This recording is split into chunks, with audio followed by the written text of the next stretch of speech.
мемлекеттик башчынын тапсырмасына сайкес Ички иштер министрлигинин башка да мемлекеттик органдары менен өз ара ис-кыймыл жасай отырып, ағымдағы жылдың 23 қаңтарынан бастап 2022 жылдың 1-кыркүйегіне дейін әкелінген шетелдік автокөліктерді заңдастыру жүргізуде.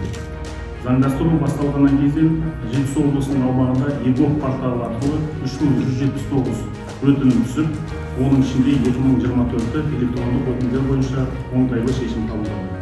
1974-тен астам автокөлік құралдары агрегаттық тексеру және салыстыру өтіп, барлығы тіркелді.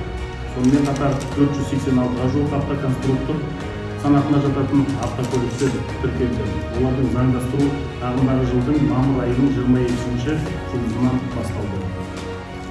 2023 жылдың 17 шілде айынан бастап Евразиялық экономикалық одақ елдерінің бұрын тіркелген жері бойынша есептен шығарылмаған және шектеулері бар автокөліктер иелеріне оларды Қазақстан Республикасына уақытша тіркеуге 5 жыл мерзімге қоюға мүмкіндік береді.